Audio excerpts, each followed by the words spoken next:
नमस्कार, बादल खबर में स्वागत बाटे। आज मिति 2081 आसीन 25 गते यानी 11 अक्टूबर 2024 सुनल जाओ देश दुनिया के आज के 10 गो प्रमुख खबर सब।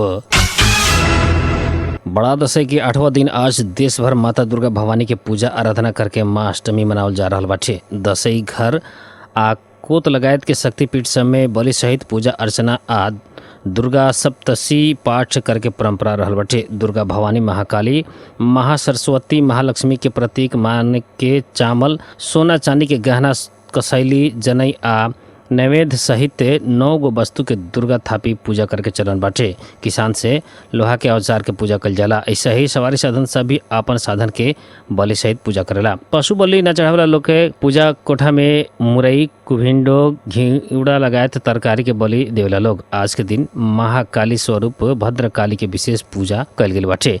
प्राचीन काल में दक्ष प्रजापति के यज्ञ खराब करे के उद्देश्य से भद्रकाली करोड़ों योनि शक्ति के साथ आज के ही दिन प्रकट भइल विश्वास रहल बाटे। 16 गो पूजा सामग्री के साथ भद्रकाली के पूजा आराधना कल जाला। शैलपुत्री, ब्रह्मचारिणी, चंद्रघंटा, कुष्मांडा, स्कंद माता, कात्यायनी, कालरात्रि, महागौरी, सिद्धिदात्री लगायत नवदुर्गा के स्वरूप सबके पूजा कल जाला। पूजा समाप्त होले बाद बोका, हांस, मुर्गी, खसी, पाड़ा आदि के बलि देहल जाला। अष्टमी आ महानवमी के बीच के रात के काल रात्रि मानल गईल बाटे।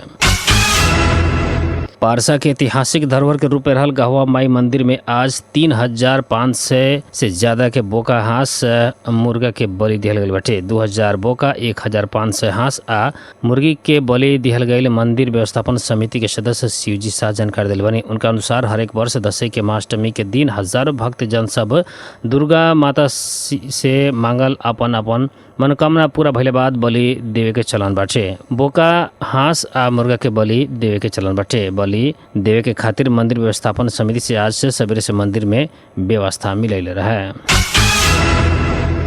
मध्य प्रदेश के राजधानी जनकपुर धाम में आज बड़ा दशई के महाअष्टमी के दिन करीब रु 3 करोड़ के लड्डू बिक्री भइल बाटे। होटल तथा पर्यटन व्यवसायी संघ के केंद्रीय सदस्य ओम बेकरी जनकपुर धाम के संचालक दशरथ शाह जनकपुर धाम में करीब 65,000 किलो लड्डू बिक्री होके रु 3 करोड़ बराबर के कारोबार भइल प्रारंभिक अनुमान रहल बाटे।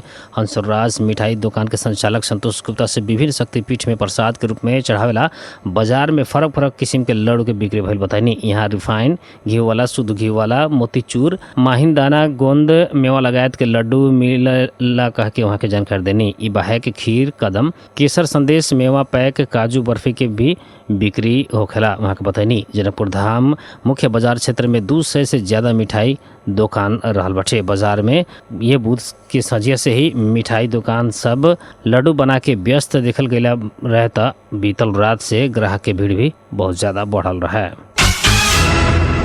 हिंदू धर्मावलंबी सबके महान पर्व विजयादशमी के उपलक्ष्य में सप्तरी के छिन्नमस्ता भगवती मंदिर में आज पुष्प वृष्टि कल गेल बाटे। नेपाली सेना के हेलीकॉप्टर से छिन्नमस्ता गाँव पालिका 3 सखड़ा स्थित उक्त मंदिर में पुष्प वृष्टि कल गेल गाँव पालिका अध्यक्ष विद्यानंद चौधरी जानकारी दिले बानी।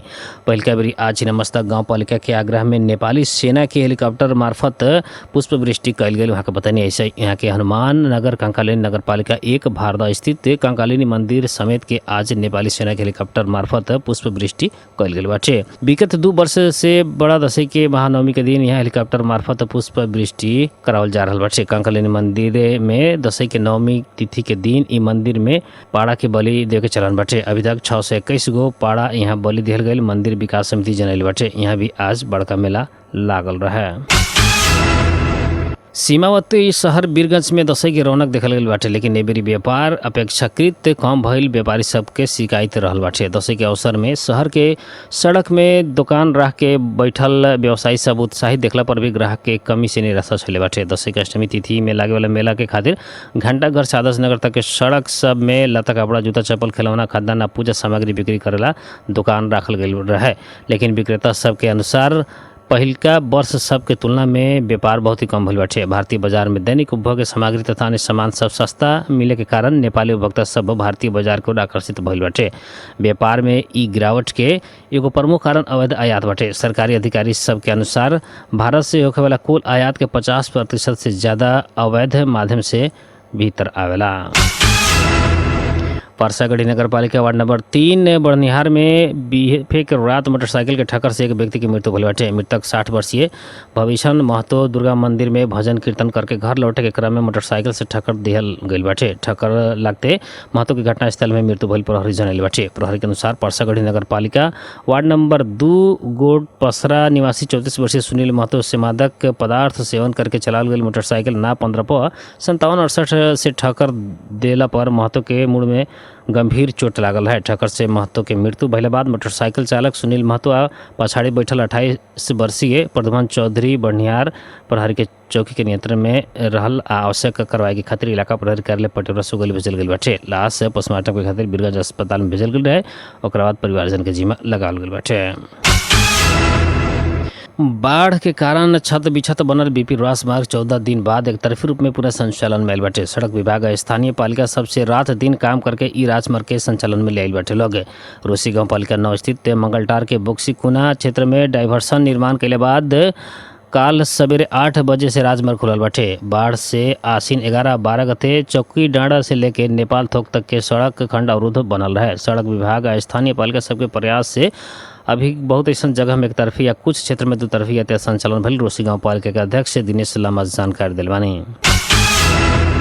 सरकार 20 जिला के 71 पालिका के विपद संकटग्रस्त क्षेत्र घोषणा कैले बाटे। शुरू में 11 जिला के 41 पालिका के घोषणा कैले पर भी विभिन्न क्षेत्र से मांग होके भइला अनुसार अभी 71 पालिका के संकटग्रस्त क्षेत्र घोषणा कैल गेल। राष्ट्रीय विपद जोखिम न्यूनीकरण तथा व्यवस्थापन प्राधिकरण के प्रवक्ता डॉक्टर डीजन भट्टराई जानकारी दिलवाने। विपद जोखिम न्यूनीकरण तथा व्यवस्थापन एन 2074 के दफा 32(1) बमोजिम यह आसीन 18 गते से लागू होने करके 3 महीना के खातिर बाढ़ से प्रभावित 71 पालिका के संकटग्रस्त घोषणा करके अभी राजपत्र में प्रकाशित कर वहाँ के बतल बने। गत सोमवार के मंत्री परिषद बैठक के निर्णय अनुसार उक्त संकट क्षेत्र घोषणा कल गई आ अभी उच्च प्राथमिकता में राख के राहत सामग्री वितरण तथा पुनर्स्थापना के काम हो रहा प्राधिकरण जरिए बाटे। प्राप्त ब्यूरो अनुसार ओखलढुंगे के 4, पाँचथर के 2, उदयपुर के 1, सोलुखुम्बु के 3, खोटांग के 3, इलाम के 1, काबर पलांचो के 11, ललितपुर के 4, दोलखा के 3, सिंधुली के 4, सिंधुपाल चौक के 5, मकवानपुर के 3, दादिंग के 5, रामेसाब के 8, चितून के 3, रौतहट के 5, महोत्तरी के 2, सरलाही के 2, सप्तरिया सिरा के 1 करके पालिका के विपद व्यवस्थापन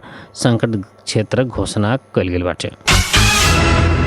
पूर्व मंत्री एवं आम जनता पार्टी के अध्यक्ष प्रभु शाह सांसद सब पार्टी के कारिंदा भइला से देश के विकास ना भइल बतैले बानी। महापर्व दशई, शुभ दीपावली तथा छठ पर्व के शुभ अवसर में रौतहट के चंद्रपुर नगर पालिका के बालचनपुर में आज आजपा द्वारा आयोजित शुभकामना एवं भेंटघाट कार्यक्रम में सहभागी आजपा अध्यक्ष शाह सांसद सब जनता प्रति उत्तरदायी ना भइल बतैनी। सांसद लोग दल के कारिंदा भइल बानी। जनता से निर्वाचित भइला पर उ लोग जनता प्रति उत्तरदायी ना भइनी, उ लोग दल प्रति उत्तरदायी भइनी। जनता के आवश्यकता चाहना काहा बुझे ना गए लोग।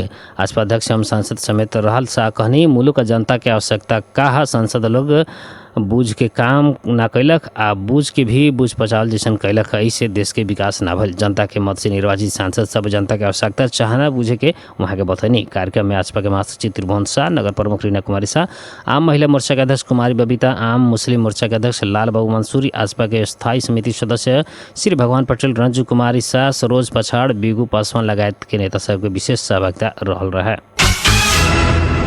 अमेरिका के कोलोराडो राज्य में रहल सोन खानी में उपकरण में खराबी के कारण कमती में 10 जने व्यक्ति 1000 फीट जमीन के नीचे फंसल स्थानीय संचार माध्यम सब जनल बाटे। कोलोराडो के क्रिपल क्रीक के मोली कैथलीन सोन खानी में उपकरण में खराबी भइल बाटे। स्थानीय समाचार अनुसार खानी से 11 जने के उद्धार कल गेल, बाकी के उद्धार हो रहल बाटे। खानी क्रिपल क्रीक के कोलोराडो नजीक के पर्यटक के गंतव्य रहल बाटे। आज के खातिर बादल खबर इतने, फिर बिहान देश दुनिया के मुख्य खबर लेके आवे करम। तब तक विदा दी, नमस्कार।